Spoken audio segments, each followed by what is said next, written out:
Hello students, in this video we will cover the questions, illustration based questions that is based on the interest on loan taken by a partners from the firm. So first of all read the question, what the question says.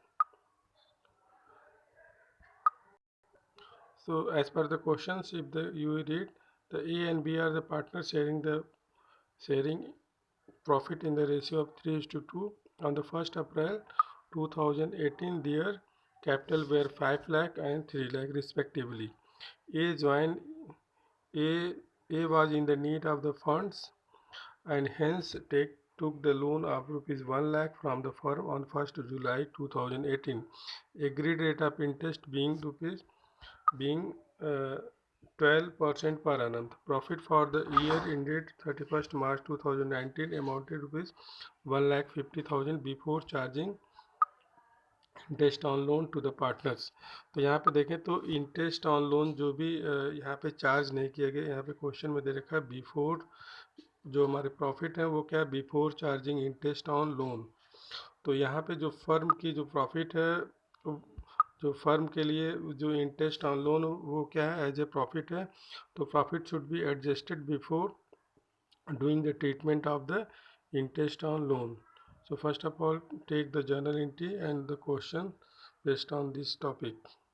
So first of all, what will be the journal entry? If the interest will be provided, if the interest will be charged, so partners capital will be debited, so A's capital account will be debited, or to interest on A's loan account rupees 9,000.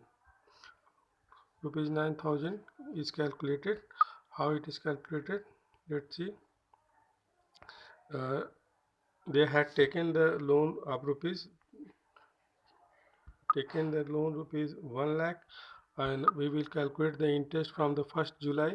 1st July, if you count the month of the year, 1st July, August, September, October, November, December, January, February, March, we will calculate the interest for the 9 months. So how it will become rupees 9,000. So first of all take the 1 lakh into 12 upon 100, तो 1 लाख से into 12 upon 100, तो ये हो जाएगा आपका 12,000। अब 12,000 को अगर हम लोग कर दें यहाँ पे 9/12, ठीक है, तो 9/12 करेंगे तो यहाँ पे सीधे सीधे हमारे पास 9,000 हमारे पास इंटरेस्ट ऑन लोन आ जाएगा। तो इस तरीके से इंटरेस्ट ऑन जो लोन का कैलकुलेशन है वो किया गया है 9,000 का। तो as capital account will be debited and interest on age loan account will be credited 9,000 or 9,000. When the books of accounts will be closed, so age interest on age loan account will be debited and will be transferred to the profit and loss account. तो age loan account debit to profit and loss account. तो इस तरीके से ये entry हो गया। अब इसके कैपिटल अकाउंट पे क्या इफेक्ट होगा, तो by the earning of the interest on loan, our profit will be increased by the 9,000. So divisible profit will be 1,59,000. So we will transfer the balances of the capital to the in their capital account credited. तो as के अगर balances transfer करें तो ए के column में हो गया 5 लाख और बी के कॉलम में हो गया 3 लाख। अब 1,59,000 और को 3:2 रेशियो में अगर डिविजिबल करें तो ए को मिलेगा 95,400 और 63,600। तो यहाँ पे इंटरेस्ट ऑन जो लोन है वो एज के अकाउंट के कैपिटल अकाउंट को हम देंगे रुपीज़ 9,000 से।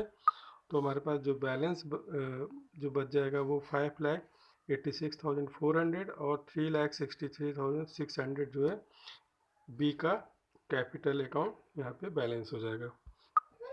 तो इस तरीके से इंटरेस्ट ऑन लोन का ट्रीटमेंट होगा in case if the question given in this way. So question simple था, यहाँ पे 1,50,000 को बिफोर एडजस्टमेंट था, तो तो यानी कि फर्म के लिए वो प्रॉफिट क्या था, इंटरेस्ट एज ए इनकम था, तो यहाँ पे ऐड कर लिया गया। तो 1 लाख इस तरीके से 1,59,000 यहाँ पे हमारा क्या हो गया, गेन हो गया। टोटल प्रॉफिट डिविजिबल प्रॉफिट 1,59,000 हो गया, जिसको यहाँ पे डिवाइड कर दिया गया उनके कैपिटल अकाउंट को क्रेडिट करके। यहाँ पे 9,000 को उसके अकाउंट को एज के कैपिटल अकाउंट को डेबिट कर दिया, क्योंकि उसके लिए क्या है, फर्म पार्टनर्स के लिए लॉस है, उसके अकाउंट को डेबिट कर दिया जाएगा। तो इस तरीके से इस क्वेश्चन को अटेम्प्ट किया गया। तो आगे के न्यू वीडियो में हम लोग कवर करेंगे rent paid to the partners. Okay student.